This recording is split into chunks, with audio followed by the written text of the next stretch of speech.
But Twilight was the woman being saved by the big strong man, and then she's got a werewolf and a vampire fighting over her because she's so special. Like this is what Twilight is. And this was selling extremely well among women. Twilight's silly. Stupid. Clean up your room. Yeah. Imagine having like a really attractive werewolf and then a really attractive vampire fight over you, and they both want you. No man wants that. No man wants some goth vampire mummy with massive titties and some gorge muscle-ish, werewolf, and the two of them want me so bad they're fighting over me all the time. No dude wants that. That's gay. It's gay shit.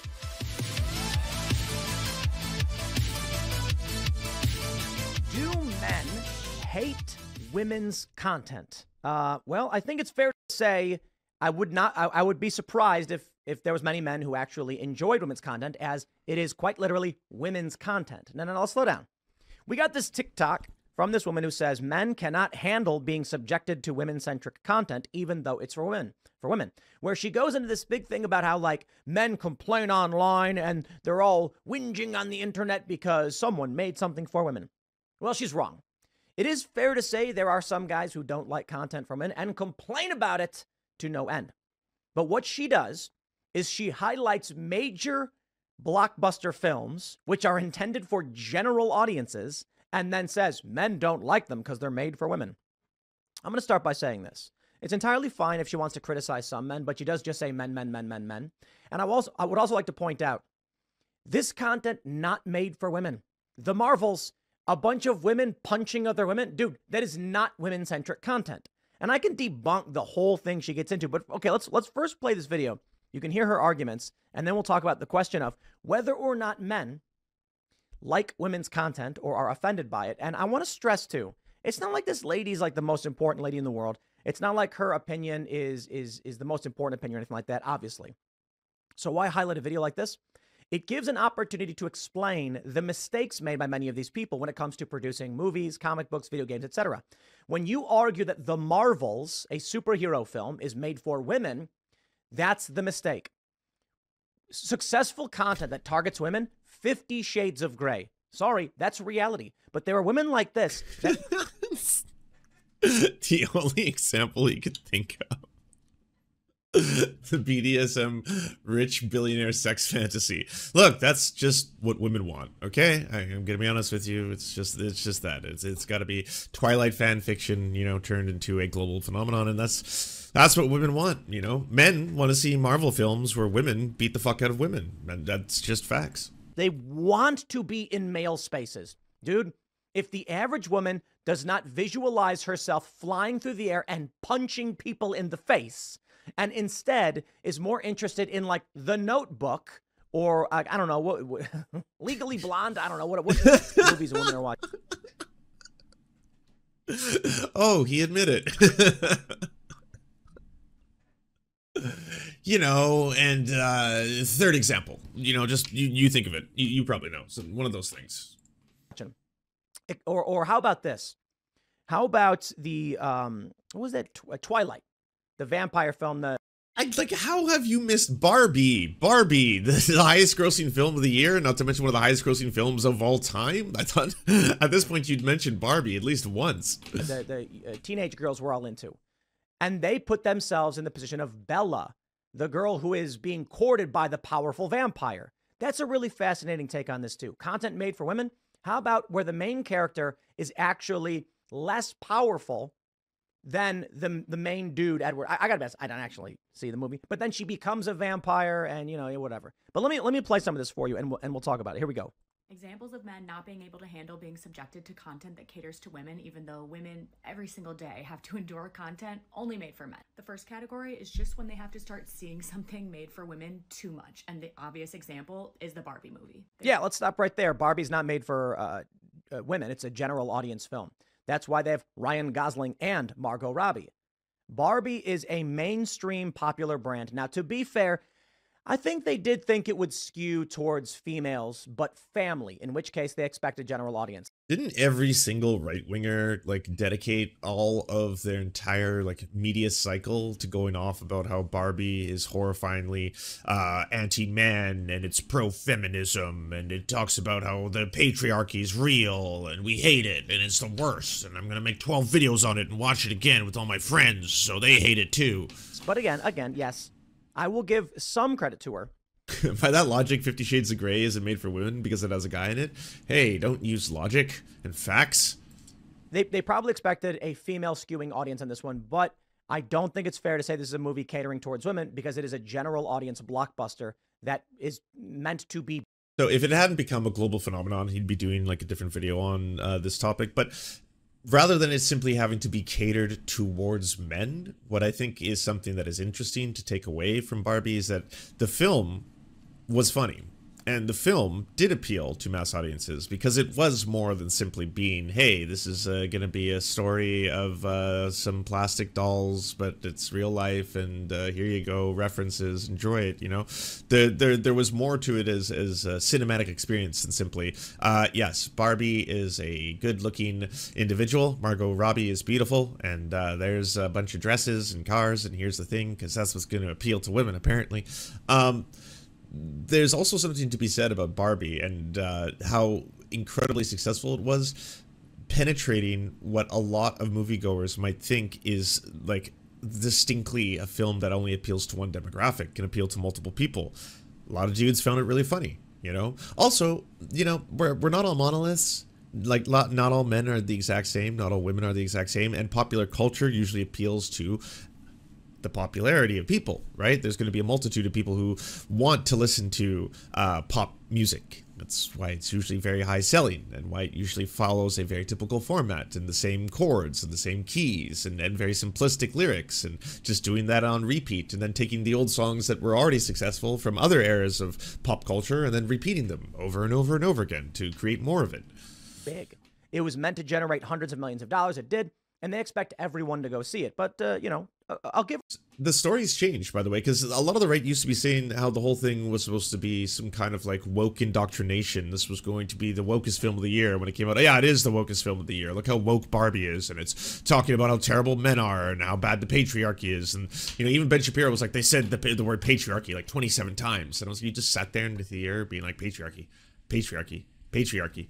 For a little bit on this one. They were just so annoyed that Barbie was everywhere. They could not escape it, and that like people were talking about it more than Oppenheimer. Who? Where? When did that happen? Everybody was loving talking about Barbenheimer, and they thought it was... Can we just let this man cook? Lance Torchier stream when? Oh, thank you so much. I appreciate it. Saki Tanuki, thank you for the 5 gifted subs. Everyone just got a sub from Saki Tanuki. Give a big thank you. Hilarious. I did not see dudes being like, I hate Barbie, why is Barbie? Oh, if everyone's wondering what a soutière is, I believe it is a Quebecois pie of mince meat variety. Quite delicious. Barbie movie exists. They don't care. Did dudes come out in mass and complain about 50 Shades of Grey? Or like, what's that? They made a sequel to it or whatever. Yes. You all did. Like, not all dudes, hashtag not all men, but yeah, a lot of you were making tons of content and videos on it. And all these weird fucking breakdowns of like, what does this tell you that this is such a popular female fantasy and involves BDSM from a man who's got a enormous penis? What does that really say about society and women in general, you know? And maybe we should talk about that. And like, yeah, there wasn't just like a silent release of 50 Shades of Grey, both the book and then the cinematic experience. And then afterwards, I think a lot of the fans of the book were complaining about how vanilla the movies turned out to be.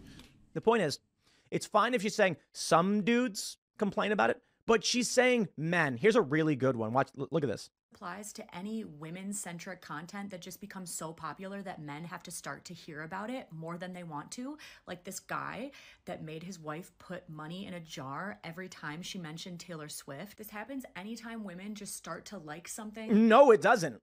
Anytime women start to like something, men tell them to put money in a jar. Okay, I'm being a little pedantic here. But no. Seriously, the dude made a joke about the Taylor Swift jar because his wife was a super fan. It's fine if a guy was a huge fan of Barry Manilow and someone did the same joke, we'd be like, fine. This lady has a chip on her shoulder about men. That's the issue. start to talk about something enough that it seeps into men's consciousness. Like when we were all joking about girl math a few months ago, they were so mad. Who's Coolish region? Thank you for the prime. I appreciate it. they? Who is they, though? They were so mad. Like, all dudes, dude, nobody cares about you, man. Come on, calm down. It was so popular. It was... This is really weird to watch because on both ends, they're pretty much doing the same thing, just from different perspectives, right? Like, you know, in this one, she's generalizing and speaking about men, and then right away, Tim Pool is doing the exact same thing, where he's like, yeah, well, no, okay, all women, they all want to go see movies like The Notebook and Legally Blonde, or something like that, right? Reaching them. Another category is when something men see as being made for them starts to be a little less made for them, like when they made this female-centric Marvel movie and they lost their minds. They just think... All right, let's talk about this one. Okay. The Marvels, a superhero movie. It is not catered towards women. Okay, fine. I guess it's not catered towards men either. Fair point. Guys like the hero's journey, but general audiences tend to as well. I think it's totally fine. You see... Let's go back to Twilight. Just a beautiful series of sentences, one after the other. Guys like this thing in general. And, well, actually, so do most people. Let's go back to Twilight. What's Twilight about? All right, you have this high school teenage girl. She didn't have any powers or anything. And then a car is about to hit her when all of a sudden, boom, this guy puts his hand on the car and it's all dented and he stops it and he's like, oh, are you okay? Yeah, you see, here's a story, Twilight, that was written for women. And the funny thing is, 50 Shades of Grey, my understanding was Twilight fan fiction. It was, and then it was changed because it was so popular. So you have Bella. I'm probably... Isn't the movie The Marvel's tanking? It is tanking. Now, you'll see a lot of the quarterings of the internet tell you it's tanking exclusively because, in fact, it is a women woke-centric film, and that's why these films keep bombing. They went woke, and of course, they eventually go broke, even though that rule hadn't proved itself for the majority of the entire Marvel, like, franchise film run. Like, as long as there have been Disney films, Star Wars films, Marvel films, all of these major motion pictures just dominating box office numbers, the same ones they go after, by the way. The Force Awakens is woke. It's so woke. It's the wokest film. You can see the woke teat get milked by Luke in that one scene. And it's like, well, it's still like one of the highest grossing movies ever. So the whole go broke thing isn't actually being replicated in terms of, like, you know, what we're seeing. Try to get the... I only know like Edward and Bella, I guess. Is Edward the guy's name?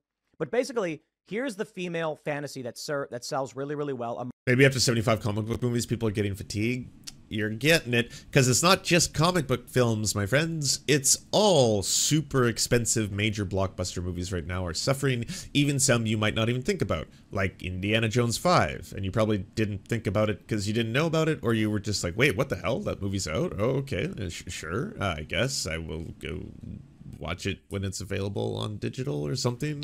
Yeah, it's because these movies are so expensive to produce. It's like Spielberg called this out years ago. I think it was like maybe even 7 years ago today, saying like this model is not sustainable. You can't keep making more and more expensive films that cost upwards of $300 to $400 million.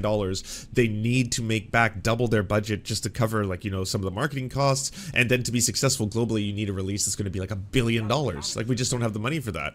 Remember how Hercules the Legendary Journeys got eclipsed by Xena Warrior Princess so bad Kevin Sorbo developed xenophobia? I think to make your pun work there, xenophobia would have had to have been pronounced, but the robot took it from you. Men did not care. There was no like, I can't believe they're making Twilight. Oh, movies are bad. Some guys probably, but generally no guys cared. Women put themselves in the role of a woman who was being saved. I think this is a really great example of how you make superhero genre films with women in mind. Now, instead, the Marvels and many of these films are women as the ultimate superhero, but they make the characters nasty. So when you make the story of an ultimate protector and guys identify with it, and then women don't like it, the movie bombs, everyone hates it. It's not men who are complaining. This lady's like, men didn't like the Marvels. Who are they making the movie for? Because nobody went to go see it. It bombed. It was the worst box office bomb Marvel has ever seen. So clearly women did not like it either. Okay, here we go. There's more. Every piece of content should be geared towards them. So wait, are you tweaking the whole go woke, go broke theory? Because it just hasn't stood the test of anything. It's like if anyone has actually looked at the numbers, it seems like the film that was supposed to be the wokest film of the year ended up becoming the most profitable film of the year. Barbie. That's weird. That's unusual. How did that one work out? And then it seemed to have done really good with another film that it released on with the same weekend, Oppenheimer. Well, at least that film wasn't woke. To which I say, yeah, it was. Why? Because the Nazis were the bad guys. Yeah. Yeah, the evil fascists were the bad guys, weren't they? That's pretty woke right there, isn't it? Pro tips for launching successful movie geared towards guys. Wait, hold on.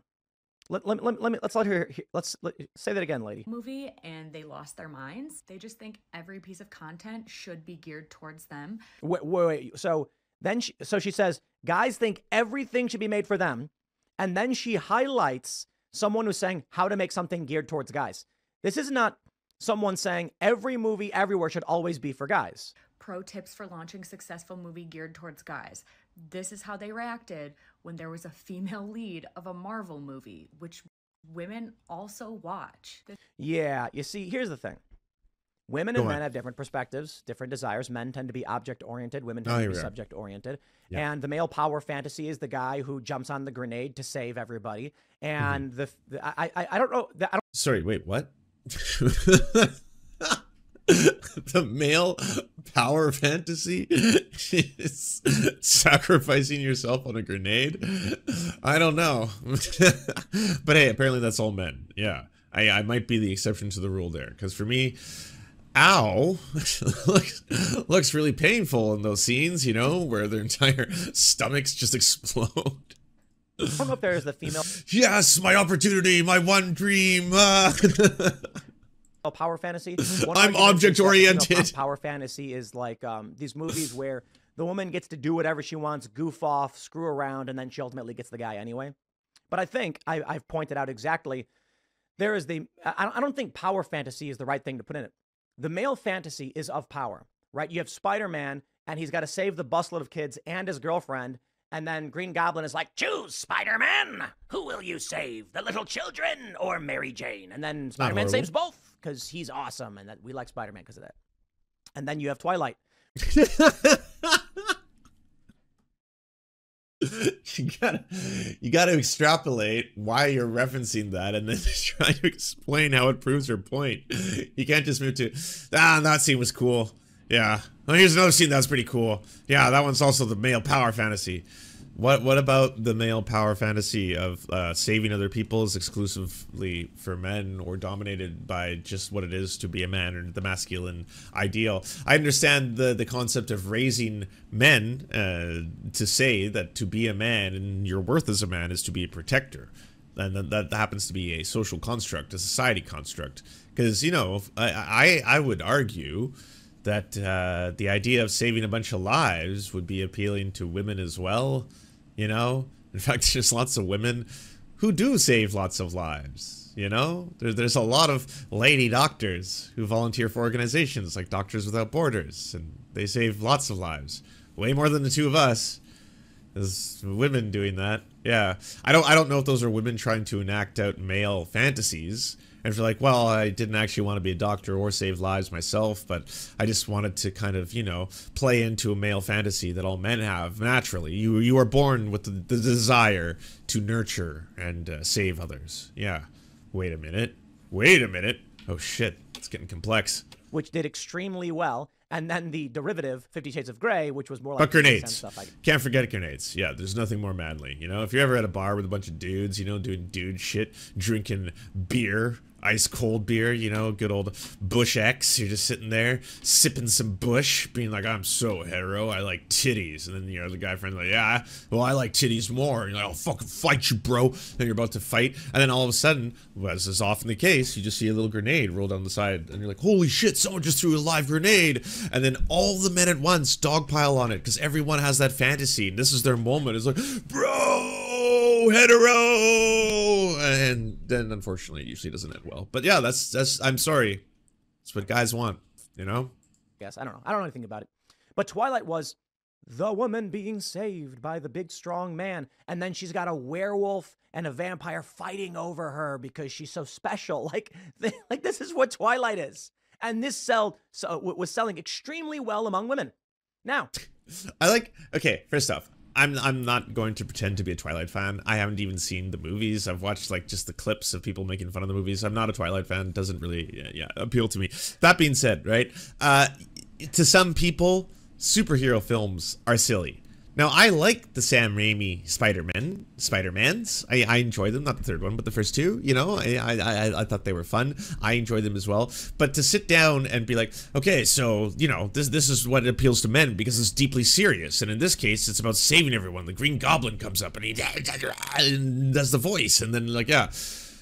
Twilight's fucking silly. Stupid. Clean up your room. Yeah. Imagine having, like, a really attractive werewolf and then a really attractive vampire fight over you, and they both want you. No man wants that. No man wants some goth vampire mummy with massive titties and some gorge muscle, you know, werewolf, and the two of them want me so bad they're fighting over me all the time. No dude wants that. That's gay. It's gay shit. I make the male fantasy with a female character arc that doesn't relate to either males or females. I got no problem with you making whatever you want, but let's be real, lady.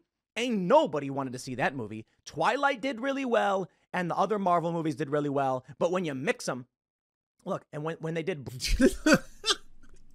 I was about to say, I was about to go look up the box office returns for Twilight. Luckily, he got ahead of that one, you know. But in order to make the theory continue to make sense, because it's gibberish, this whole thing is pretty bad shit, you gotta mix and then be like, okay, well, if you go woke, you go broke, in certain cases and exceptions. But we do have to add the rule that, of course, men are object-oriented who desire to jump onto grenades in order to, you know, enact the male fantasy, and women just want to have vampires and werewolves fight over them. And so when they fuse the two, as I'm assuming is what happened in that new Marvel's film, then it goes broke. Then you got it. Bros, nobody. The movie about the two gay guys. Nobody wanted to see that either, because it's about market cap. This girl just went to see the movie, and this person. Because it's about market cap? Wait, what? You got to pick a lane.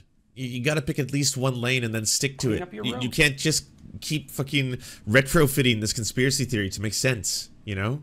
It's a blend with something else and be like, hey, yeah. Tweeted at her, calling her fat and ugly. The same thing happened. Oh, dude, welcome to the internet. When they tried to put women in the Ghostbusters movie. Again, to the internet. If people think these movies are good or not. It doesn't matter if people think these movies are good or not. Dude, the movie was objectively bad. That's it. When they did the new Ghostbusters, the recent one, with the diverse cast of young people, including females, ain't nobody had a problem with it. The problem is when they do the problem with Ghostbusters was that it was not funny. It was slapstick. And I got to tell you, I watched a great video that broke down the problem with the new Ghostbusters 2016. So in the original Ghostbusters, when they're explaining the power of the proton packs, you know, the things they wear to shoot the ghosts, they're in an elevator. The whole scene takes like 20 seconds. And one of the Ghostbusters is like, can you switch me on?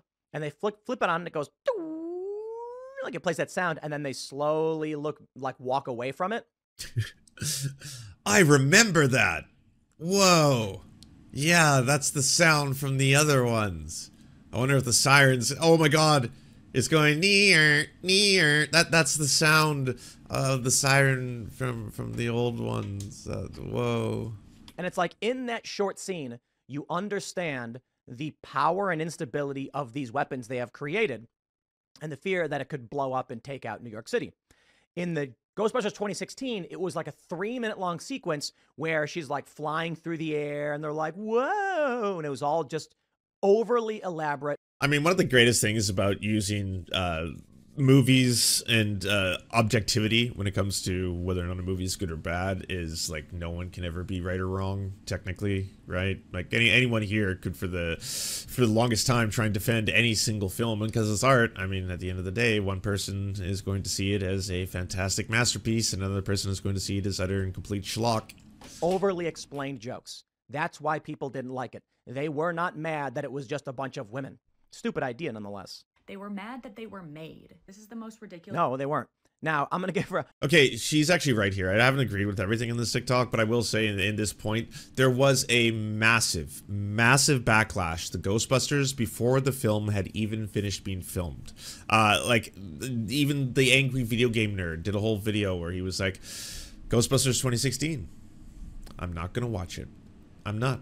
I refuse. I don't want to watch it. And just like went on a whole rant about this thing. There was so many fucking right-wing pop culture videos about how it's woke trash, gender swap, disgusting. And then, yeah, I didn't personally enjoy or find it funny as a movie. It kind of just felt like yet another Hollywood remake, reboot, cash grab like they all do. Like for me, I'm not here trying to stand on the other side of Disney saying all the reboots are suddenly really good because they have diversity or representation. I think the diversity and the representation is a good thing, is a fine thing, a fantastic thing. I'm very happy that a lot of people, when they were kids who may not have ever seen themselves in a movie, get to see that now. That part is nice. But in terms of them being good movies, no, it's all just soulless cash grabs. Always have been, always will be. I'm gonna give her credit on this one. This example, but I think it still applies. There were men. I'm sorry it was bad. Yeah, like even if I personally did not like it, and even if a lot of people did not like it, that doesn't mean that people weren't flipping out simply because the Ghostbusters were women. There was a ton of backlash just based on that alone, and anyone who would defile the sacred property of Ghostbusters, how dare you? It's the greatest movie ever made. It's flawless. It's perfect. Bill Murray's in there. Marshmallow Man, Rick Moranis. He was still doing movies. You know, and it's like, I do enjoy it. It's a classic for sure. I'm one of the few people who actually enjoys Ghostbusters too. You know, fine films, but like also it's not my creation. I didn't invent Ghostbusters. You know, I know you have a parasocial relationship with the property and you feel you have ownership over it, but like of course studios are perpetually ever, as long as it's under the copyright, as long as it's not in public domain, going to do with it what they will and what they think is going to be either a success or make money or be profitable. Who were mad that the brown M&M was being remade. Oh no, Rick Moranis is alive. Rick Moranis just quit making movies because he wanted to take care of his family. That's like, it's not even a sad story, or he was like abused in the industry, or he like, you know, had a very bad experience. It was just 100%. He's just a wholesome dude who wanted to look after his kids. Made to be less sexy, less appealing to men. Like, why do the M&Ms have to cater to male gaze? This lady's got a chip on her shoulder. Let me tell you. I have bad news for you, ma'am. Hey, baby. There are women who also don't like these things, too. I know. There were women who did not like the Marvels. How do I know? Wait. So, Tim, you're onto something here. Come on. You're so close. I feel like we have a revelation coming. Perhaps, mayhaps even, the idea of just saying that this is the way men think, all men. This is the way women think, all women. And one is object-oriented, the other, you know, subjective. They want experiences. They enjoy different things. Men want to jump on grenades. Women, I guess, throw grenades. I don't know how the opposite of that one works out. But, like, maybe there's things that appeal to women that perhaps you didn't even think about. And maybe it doesn't appeal to all women, just as some things don't appeal to all men, you know? Like, hey, a lot of dudes love football. You know, they love football, absolutely adore it. It's a huge institution. It's part of being a man almost. You have to enjoy the coated wing, the hot sauce, the celery stick, you know, perhaps even a slice or two of the pizza, and cold beer, and drink the beer, ingest the wings, and enjoy the football. I personally find football boring. It doesn't really do much for me. But that doesn't make me less of a man, and it doesn't make a dude who loves football any less of a man, and it doesn't make a woman who actually likes football a lot and who knows more about football than I ever will, like Emma Vigeland, for example, that doesn't suddenly make her a man, right? Just like, you understand why this whole thing is just a weird premise to begin with. They did not go and see it. So I don't know what to tell you. There are a lot of these things that you're claiming about, and guess what? Women don't like them either. Now, as for the M&M thing, it was one of the stupidest things that Tucker Carlson ever did on his show, where he complained about the M&M being less sexy. So that's funny. That was embarrassing even for the rest of the right. Dude, I don't care if they made the M&M a clown or gave it big fake boobs. I'd just be like, this is stupid. Not all gay men love theater or fashion. No, no. I had a really close friend in Japan who every single person, because they did not act as people expect people to be gay, they all thought he was straight, and he was 100% gay. And then like, yeah, people said the same thing about me. Like, Lance, you're a little bit bi. Yeah, just a little bit, a little teeny bit. I know. I'm what is it? Queer coded. As they say, but that's the same thing. Not all gay men, you know. When people talk about gay men, they always expect them to have a lisp and to talk like this and to be really, you know, vocal fry, and that's the way gay guys talk, and like that's just not true. That's not true at all. And in fact, like what you would consider to be a very stereotypical man, you know, a man's man, a woodsman, if you will, you know, big, burly, strong, strapping, lots of chest hair and stuff like that.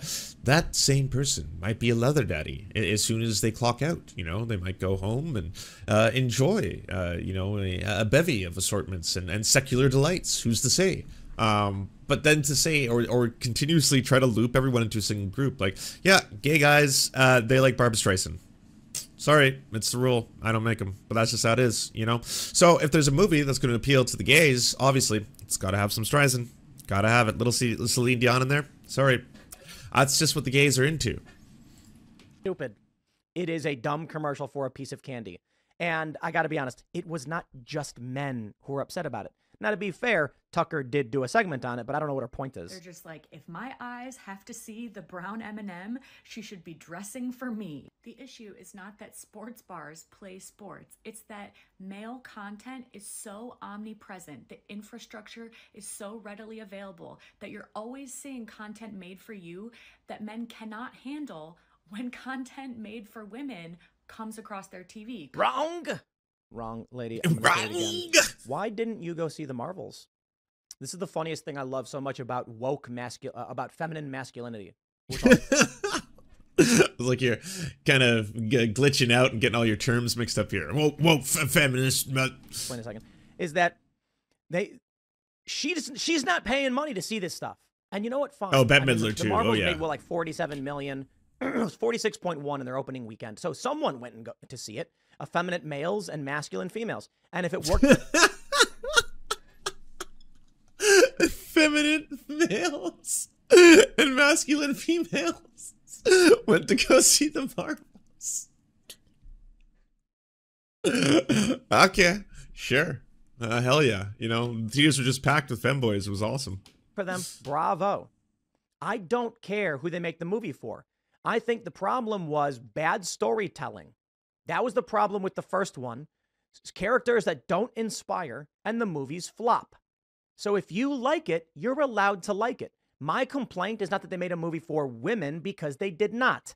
They made a movie for weird woke people, and it ruins the brands. If you want to make something for weird woke people, make something new and different. Okay?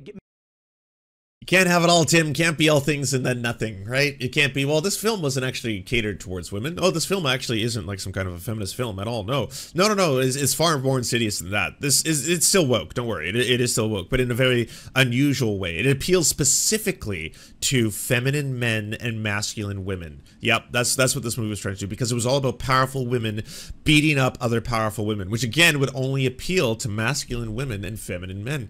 Like the fucking pretzels you got to do to be able to think and try and get your worldview always under the woke lens, the woke filter, all this kind of shit.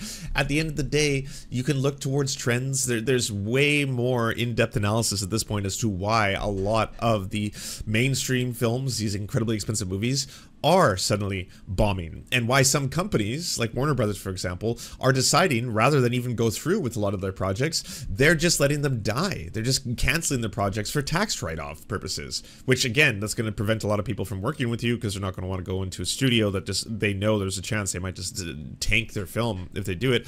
But this shit isn't sustainable. It has nothing to do with wokeness. It's not because there's suddenly, you know, a black superhero. I mean, fucking all of the same people who were saying that, like, you know, oh, wokeness. The next thing you know, there's going to be like a black superhero, and then we're like, well, there's been multiple black superheroes at this point. You never seen Blade? Really? I love the Blade movies. Either way, yeah, Black Panther. looks like, again, y'all weren't correct about the whole go woke, go broke thing. Yeah, looks like, once again, it's a cultural phenomenon. Oh my, that whole thing happened. But yeah, this entire concept has burnt people out. And we're now experiencing and witnessing that. It's not just Marvel films, it's the non-stop theater, like mainstream popcorn theater going experience. That, you know, the summer blockbusters, there's 2 or 3 every single week, and they're all reboots, sequels, prequels, and that's all there is. And when there is an original film, woo, look at that, a massive success. So you're gonna see probably a bucking of that trend now. You're probably gonna see a lot of studios say, holy shit, Barbenheimer was a huge thing. What do we do? Well, I mean, we can look towards the fact that those were 2 original films. One is based on a prior property for sure, but it wasn't a remake or a reboot or something. It was an original idea, an original script based on a franchisable property. Maybe there should be more of that. Maybe we should also leverage movies $300 or $400 million, you know, before we put them out there. And also stop trying to connect all of these different universes. Like, you gotta have a Disney Plus account. You gotta watch all the Disney Plus Marvel films and TV shows, and then you have to do that in order to truly understand all the references that will appear in other TV shows and other movies. It's like, it's so much goddamn homework. If you haven't seen Ant-Man 7 or something, you won't understand why this one guy is in the background of this scene, so you better go see it. Go watch them all. Make new characters that you can snowflake in safe space. Remember they tried that? That failed too. The issue here is people like this, who have a chip on their shoulder, blame men for everything. Let me explain.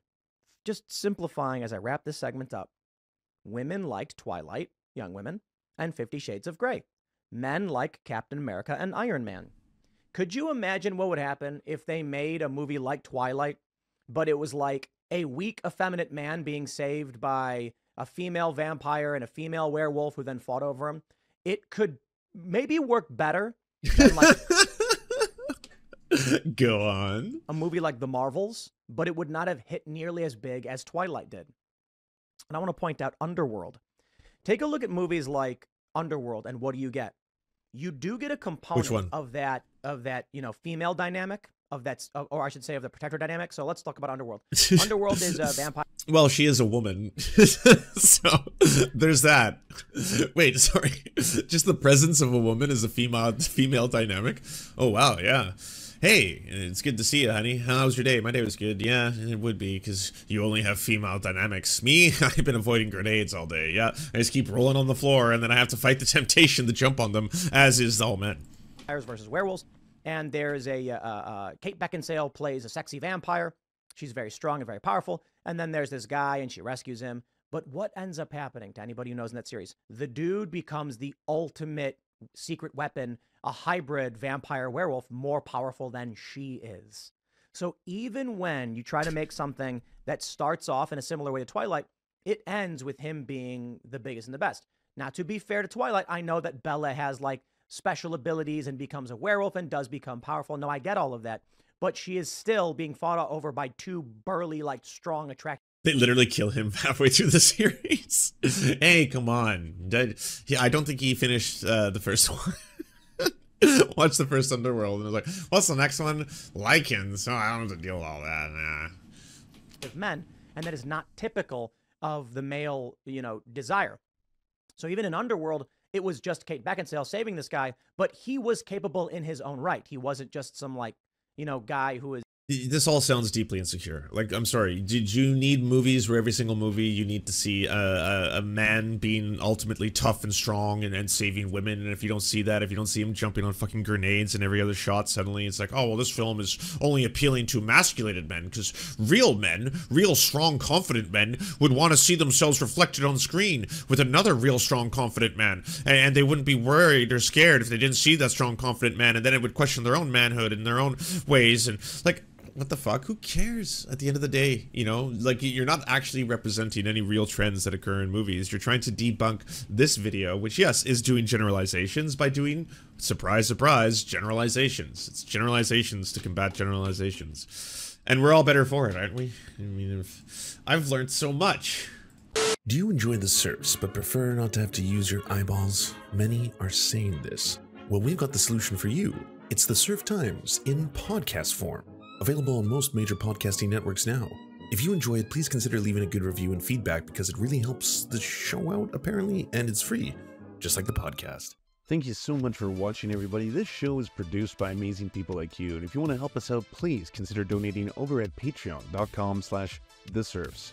The show is made possible thanks to Amazing Fletch, Anna Loves Riley, Ariane McCarthy, Cheryl Alvarez, Doug Cady, Everything Important, Hagbard Celine, La Media Panza, Matthew Scarborough, Multimondi, Omni, Peanut Butter Blondie, Political Pappy, Quiet 185, Rachel K, Riley and Anna, Roller Dragon, Ruby K, Sir Nickus, Spinach Monster, Stellar Vision, Sebastian Demo, Tech Tink, Trevbot EXE, Words Greenwood, and not to mention all of the amazing and fabulous people you now see before you.